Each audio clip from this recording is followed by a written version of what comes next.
Hello and welcome to the big picture. The arrest of a young Indian diplomat, Devyani Khobragade, in New York on charges of visa fraud, which essentially means that she was paying less than minimum wages prescribed in the US for her Indian housekeeper, has raised a storm as well as many questions. The young Indian diplomat who is facing charges of visa fraud and making false statements can end up in prison for a maximum 15 years if convicted. The incident has raised the hackles of the Indian government and many Indian diplomats who feel that handcuffing her was completely unnecessary, even as the government tries to save her from prosecution. Meanwhile, many questions have been raised following this incident about the status of the Indian maids and housekeepers who are taken abroad to work and the question of minimum wages. There are also questions raised about the affordability of housekeepers by the Indian diplomats and the high cost involved in Western countries. Since this is not the first time an Indian diplomat has been charged with such offences, it is time to take stock and see if these are personal aberrations or a trend which needs a long-term solution. We will discuss all the pros and cons of this issue with Ronen Sen, former Indian ambassador to the United States, H.K. Dua, Rajya Sabha MP and also a member of the Standing Committee on External Affairs, Vivek Karju, also a former ambassador, Ms. Lisa, State Coordinator, National Domestic Workers Movement, and on the phone line from Washington, D.C. is Chidanand Rajgatta, U.S. correspondent and Foreign Affairs editor in the Times of India. Welcome to all of you. Mr. Sen, I would like to come to you first. Is this an aberration or is this a trend which keeps happening? Because we have seen in the recent past, at least this is the third case which we are hearing of an Indian diplomat being involved in this kind of situation. I would say that it's not, in one way you are right. I mean, this has been a trend, not only in the United States, we've had instances in Switzerland earlier, in the UK, but I would say that this is unprecedented. In fact, I don't remember any case of a diplomat being arrested in this way, handcuffed in a public place while dropping a child in school. So this is unprecedented. It's not just unacceptable, but it's unprecedented. I would say it's uncivilized, and it's not becoming of a country, which professes, not just friendly relations with another country, which I believe we do, and I believe both countries share that a common interest in the friendship. It's certainly not in keeping with that, and second, I would like to point out is, so you might go into we can discuss the legal aspects. We will come to the legal aspects. But let me tell you that I also happen to know Dr. Devyani Khobragade. When she first joined service, I happened to be ambassador in Berlin when she came. And I know that she's a very caring person.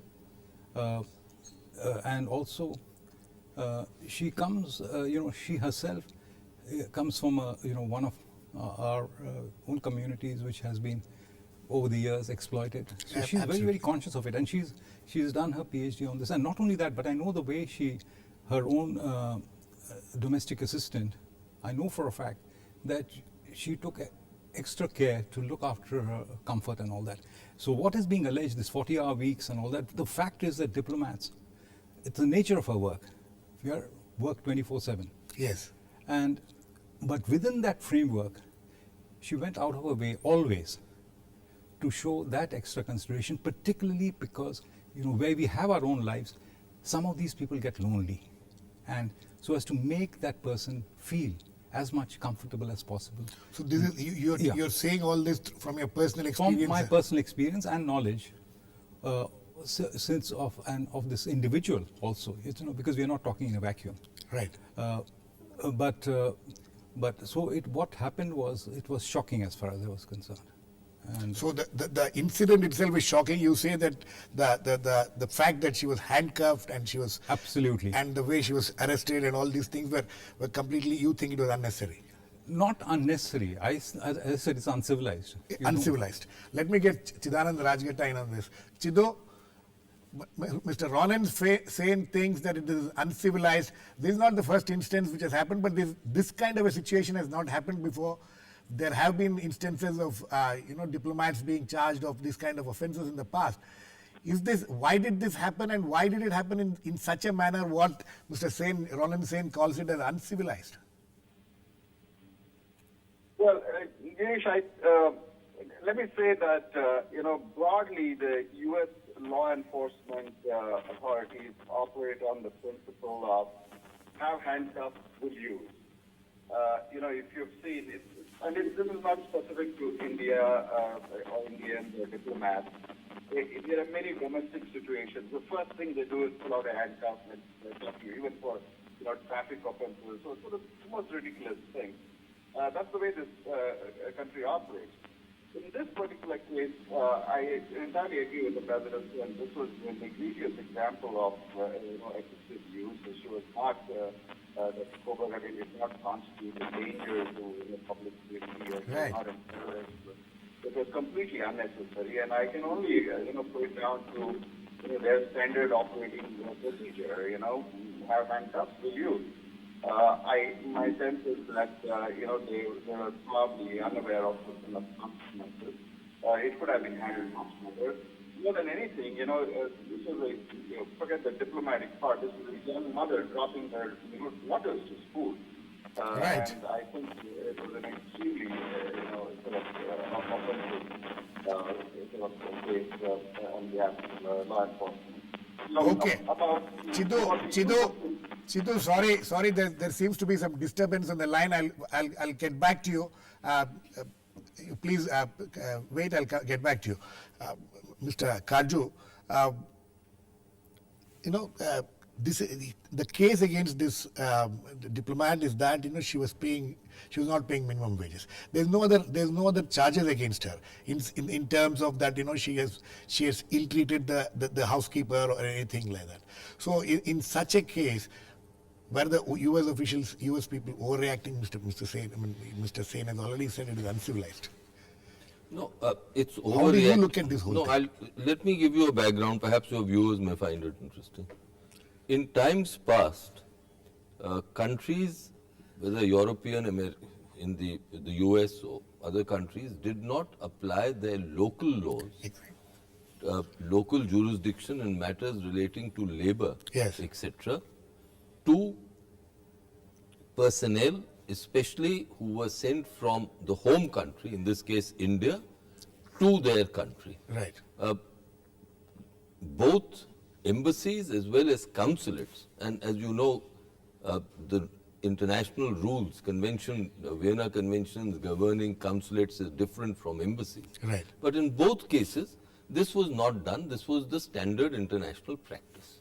All the countries All the countries, this was the thing. would not apply the local laws. Who did not apply this. Embassies and consulates were beyond this.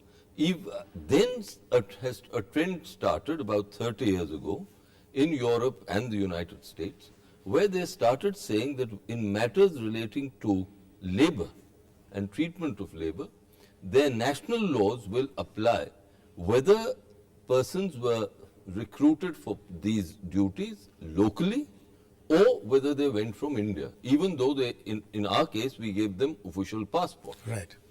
Now, this has created a new situation. Once this is married with the fact that consular agents are in a different category from diplomatic agents, there is the letter of the law and there is practice. Mr. Sen is absolutely correct that what the Americans did with Devyani is unacceptable, and it will be a sad day if we don't apply reciprocity to indicate to the Americans that we will not allow our agents, whether they are diplomatic agents or consular agents, to be treated in this manner. This trend is developing, and unfortunately countries that are rich and powerful think they can treat agents, diplomats, and not only that, also nationals of countries that they perceive are soft or are not willing to hit back in a cavalier fashion. Something which they will never accept for their diplomats or their nationals. Now, this is a test case, not only for our Ministry of External Affairs, but for the Government of India and the country as a whole. Because when a diplomat or a consular agent operates abroad, then in a sense there is a representational status. Right. And there is representation of the country. That is one issue. There are other issues, whether we should allow Indians to go with diplomats to work in these capacities, whether there should be a change in these norms, whether domestic assistance or help should be covered by other rules, other norms. But I can tell you this, let me just add this, that in our system, officers are expected to pay their help what the government prescribes, What the Indian government what does. the Indian government is prescribing. So please note, it is the government of India which is prescribing this. Not- it is not as if Devyani Despite this 30 years, in the last 30 years, or the that government of India international- is prescribing. So the diplomat, if he is adhering and he signs that I am paying that person according to what the government is prescribing. So to that extent, there is no criminal intent in respect of Indian laws, Indian rules, etc., as far as a diplomat is Okay. concerned. Okay, Lisa, you people have been dealing with domestic workers and things like that. You know, in this particular instance, this is not the first instance, as you know. So, you know, what is it that your movement is doing about these kind of things? You know, as Mr. Karju pointed out, there is a problem here. The Indian government prescribes certain things which is not as per the Local laws. The local laws. Yeah, if she has to follow the Indian laws, then she should not be arrested, because in our country we have no laws for domestic workers. We have no laws for Yeah, them. we have no laws for domestic workers. Even ILO convention which we had for domestic workers, that even has not been ratified by our government. And in most of the states, we do not have minimum wages for the domestic workers.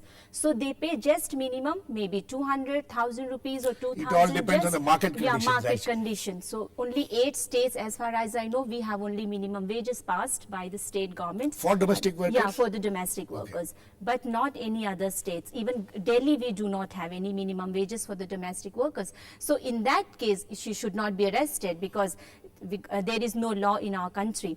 And so, but keeping in mind, there are a lot of trafficking which is taking place because for the sake of the domestic work. Many, as far as I have heard about, international or interstate migration is taking place because of the domestic work.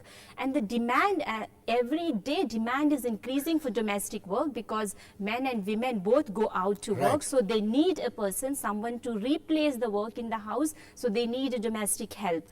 But our government has not, as far as I know, they have not set up any legal laws in our country for the safety of this domestic help. When they go even migrate, even in London, I have come to know many, by agent they are taken to London, UK, or to Arabian countries and Singapore and all. I have heard about that. But they take away their even passports. Passports. This And is what we have been hearing. Yeah, that's the thing. Yes. Like, Well, but that is a totally yeah, different totally issue. It does not apply to this. That is a No, different we are not talking issue, of the but diplomats' yeah, situation. But Okay, the anyway, condition of the domestic the conditions workers. are not, Mr. Dua, conditions are not ideal. Domestic workers, even within the country, face a lot of problems. But when they are taken abroad, you think that a time has come when the parliament needs to look at this for some kind of a legislation? Certainly they should. Whether it comes under state laws or whether it comes under parliament or state assemblies, I won't be able to say offhand on that, but there should be laws to protect the domestic labor from exploitation by the employer. Right. But on the main issue, But this issue the main issue, this is international issue Yes. between two countries. Yes. Now, here is, frankly speaking, there's an exercise of arrogance of power by the Americans. Maybe he doesn't, Devyani doesn't enjoy the diplomatic immunity No, but it is in the very technical sense of the word. Sir, but it is very ironical that the person who behind this prosecution is an Indian American. No, that apart, I Yes. won't blame him. He may be too enthusiastic in the interpretation of laws, local laws, and there's always a smirk on his face when he comes on the TV. He enjoys doing that. But that apart, America should have, and Ronald rightly said that it is not civilized. I would say it's crude arrogance of power. You're dealing with a country like India, with whom you are, lots of effort is being made by both the governments to Right. improve the relationship, and you are bringing it down to zero by one simple act. You are handcuffing a diplomat. Whether she enjoys, if she was in embassy, she would have enjoyed the diplomatic immunity. If she's in consulate, she doesn't enjoy. That's all the difference between, no, but she doesn't cease to be a diplomat. Now, if you are, as Vivek has clarified, she is a representational post for India in New York. Right. Now, you are handcuffing. Now, here, for much worse, more serious crimes, a woman is not handcuffed here. Right. Not handcuffed. Not handcuffed. And here is a more civil, so-called civilized country, they are handcuffing a diplomat Right. who is part of the foreign service, represents India there, and for what fault? That she has adhered to the Indian laws of payment to No, that's the a- that is the issue, Mr. Ronan saying. Indian laws, as Mr. Karju is saying, she adhered to Indian laws. Every diplomat, when he takes a housekeeper or maid from here, they have to adhere to what the Indian government has. The Indian government specifies how much should be paid. Well, yeah. You know, number one, no, let me come to that. Yes. I have Because another what issue I said along is, with this. what I commented on earlier was not the on the aspects, legal aspects. I'll just come to that right now. What I said, the manner in which it was done. I'm aware of the fact that in the United States, people are handcuffed. Well, But that's what the Chidu United says, States, that even, yes, that is there. even in a traffic Yeah, violation, of people course, get. they pat you down and all Yeah. that. They do that. But this is not that case. What I'm saying is unprecedented as far as the diplomat is concerned. As far as I'm concerned, I was only about 4.5 decades in that business. I had not heard of any case. Okay, so that's all I'm pointing out. I said use the words very carefully. Unprecedented, unacceptable. I added my own Correct. in terms of civilization aspect. Now come to the other aspect. The You come to legal aspect of it, and also there's another very important aspect. You please tell me the legal aspect of it. No, one is How does the Indian no, government there look is at a these difference. There is no. What I'm saying is, let's not come to the wages in specifically, because there are 2 or 3 aspects in this.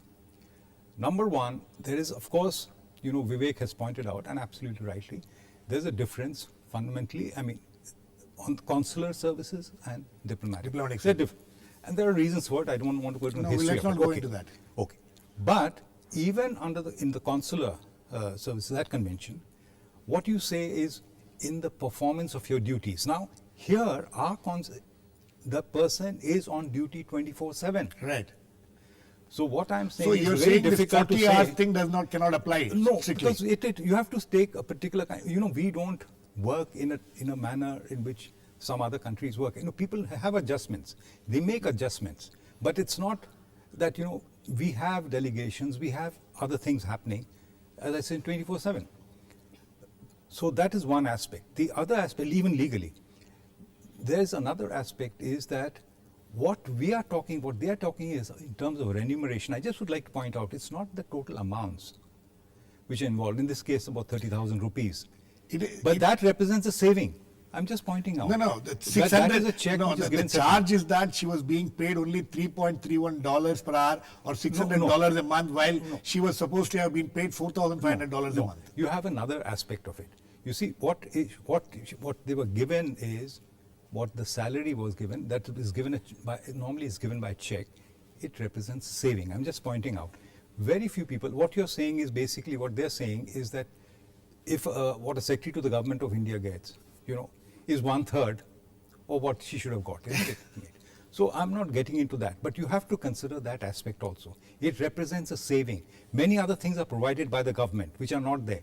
Health, travel, many other facilities are there. To If you total it the up- domestic worker. No, and also several other things. I'm not going to that. Clothing, lots of things are taken care of. Residents. Because Housing. what you need is when you are entrusting, Your your children, you want that person to be a happy person, contented person. So there's another aspect. But we had looked at this aspect earlier also in the mid 80s. When I was working for Rajiv Gandhi, we had looked at this. No, We said- we will be running out of time otherwise. I want you to confine to that. I have one more question which both of you need to answer, because both of you have worked abroad, you understand this. Can an Indian diplomat in US, for instance, or Europe, in some of the European countries, afford those kind of minimum wages which they have? Yes, I was coming just specifically to that. Yes. The idea was at that time that when anybody is going on an official passport, that you should have a separate service which is provided, who should also be government servants. Okay. And they should be, whether it's for a bearer or for a cook, and then you should have a service, because we found the other aspects also. Sometimes the service was not adequate Okay. for representation requirement. But that was not considered as viable because in terms of financial. Others, they provided because it is there in their own countries and it's not a big deal for them. And their salaries are much higher. So what, under the present scheme, if you had to conform to that, you'd have to pay those people much more Those than people what the mean the diplomats are diplomats. getting. The diplomats. So they can't pay that, obviously. Mr. Karjo, my question to this: can an Indian diplomat afford $4,500 in this case to the housekeeper? This particular diplomat at her level. Look, the question is a little more complex. Yes. What is the complexity? The complexity is this. Do we accept in principle that local laws, labor laws, minimum wages, etc., will govern an Indian domestic help Yes. accompanying an Indian diplomat or a consular Right. officer? Do we accept that? If we accept that principle, then I'm afraid we will have to conform to local laws. Right. Now, what has happened, and I with deep regret I say this, is that we haven't yet addressed that basic issue. Right. That what have we tried to do? We've tried to follow the old norms, whereby, as Mr. Sen rightly says, when a domestic assistant accompanies an officer, travel is paid for. All medical help, the same medical help is extended to the diplomat as would be extended to a cabinet minister if he is abroad and falls ill. Exactly the same help. Housing is taken care of. Then all help, Food. accommodation, food, everything is taken care of. And in addition, a handsome amount is given by the government, which is part of the officer's emoluments, which are supposed to be given to the servant, to the domestic help, and that is certified. Now, here we have, if an officer is conforming to the instructions given to him, then as far as he is concerned, he is conforming To the But we've got to come now to the basic point, and I'm afraid, and I regret to say this, that successive administrations in the MEA, which are headed by the Foreign Secretary, I think the way we are structured, the Foreign Secretary doesn't have time to address these issues fully, have not addressed this, because if you address this, then a whole lot of consequences follow. And that is what some of us have been pleading for, that look, do this, you can't fudge this anymore. what are the consequences, sir? What are the consequences? The consequences are incidents like this. This. Yes, sir. That's what- You know, what I was saying is, Which it are was considered. totally to be condemned. No, that means you send someone as part of, with an official passport, who is entitled to an official passport as you're sending the other staff. Then all these questions will not arise. Exactly. So you conform to that, you pay them separately. We'll have to work out something along these lines, some wire medium. Okay, Chidu. Chidu, have all these issues which you have heard our two former ambassadors talking about, have these issues been taken note of there, or just the law is being applied blindly? Well, there are exchanges taking place, I believe, between, the MEA and the State Department on this right now as we speak. But 2 points I need to make. One is that I think there's no doubt at all, and even here in the State Department, that informally, that there was a very narrow and tight interpretation of the minimum wage law by law enforcement. I think everybody agrees to that. And the second thing is, some point which nobody has addressed is, insofar as domestic help goes, this whole business of minimum wage and everything surfaces only in the United States and Western Europe, where you never hear of domestic help decamping in Burkina Faso or Cambodia or any of these other countries. And that there is a pattern from a lot of officials have pointed out that this is not the first case. There have been several cases of domestic assistants seeking local wages, but it always happens in the United States and Western Europe, which in effect in itself is not not bad. I mean, that's fine. I think that is symptomatic of a very large malaise in our society, that we don't treat domestic help well. Yeah. And when they come to countries like US or Europe, Belgium, Switzerland, They realize that they are entitled to much more, and but a lot of them also use it as a pretext to seek, permanent residency in these countries. That is- I know of instances where domestic residents have become permanent residents and gone on to become millionaires and owners of restaurants. So there's a larger issue here. But in this particular case, there's absolutely no doubt there was a very narrow and very tight and very, I'd say, mean-spirited definition of So, minimum wage. It could okay. have been resolved much. Okay, And so my sense is there's not enough coordination between the U.S. Attorney's Office, the Department of Justice, and Department of State That are can be not a on the serious same problem. page. okay, Mr. Dua. So there is this narrow interpretation of rules and things like that. But do you agree with Mr. Kaju that India should show that we will not tolerate No, this I- kind of I thing? Or would do you think- think that there how has to would be the- how would some kind of a diplomatic standoff needs to take place on this? No, Because how as would- Chidu pointed out, the State Department is quite concerned about what's I'm happening. not State buying departments, I don't know I'm what not they are buying thinking about it. There's no indication they have given so far. But there could be, what Chidu is saying, that there could be lack of coordination between State Department And the Justice Department. and the prosecution. That's true. But the prosecution knows you are dealing with India. They know the implications of what they are doing. I don't think they are illiterate, So it- not at all. But how would the Americans feel if one of the consulate staff in India, whether Bombay or Calcutta or Chennai, or Delhi itself. is given the same treatment? No, I think they'll only How will feel... they How will react to they- it? yes. To me, Unless to me the you- question is of arrogance of power rather than these technicalities. No, unless you treat them, that is why I said reciprocity. You treat them similarly, then Then they they will learn will the know lesson. exactly how Yes, they'll feel. Lisa, you think that your movement, which also has an international, it's also an international movement, will have to take note of this fact. What Mr. Kaju and Mr. Sain were saying, that it is not just this $3.31 which they calculated as a $600 or whatever it is. That there is a whole lot of other facilities which have been given to the which are given to the maidservant, which doesn't come under this, and that's why this kind of problems seem to be happening. Would you people from India be able to deal with this? From India, we address these issues, also migration to other countries, and I would say like they may be giving, there should be actually according to the wages and all, as sir is also saying, that we provide them everything, but that does not come in kind. It does not include It does not, the wages. that seems to be the problem, and the Americans are Yeah. looking at it from that. Yeah. Mr. Sain, last words to very quickly. Very- Think that, as Mr. Kaju was saying, that a time has come when the Indian government, the MEA, needs to address this issue and put things down on paper and avoid this kind of confusion. Absolutely. I think And- we'll have to face it. We'll have to look at it, and as I was saying, we'll have to have a variation of what we had considered in the mid 80s, and we have to recognize also, what Chidu was pointing out is very right. I didn't want to go into it. There's it's organized in Washington.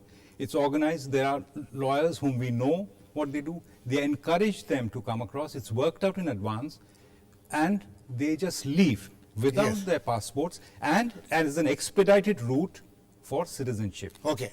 Like you have lawyers as ambulance chasers, there are lawyers and other groups who are servant chasers. So, okay. I think on that note, we Service completely run out of chasers. time. Not On that ambulance note, chasers. we need to end.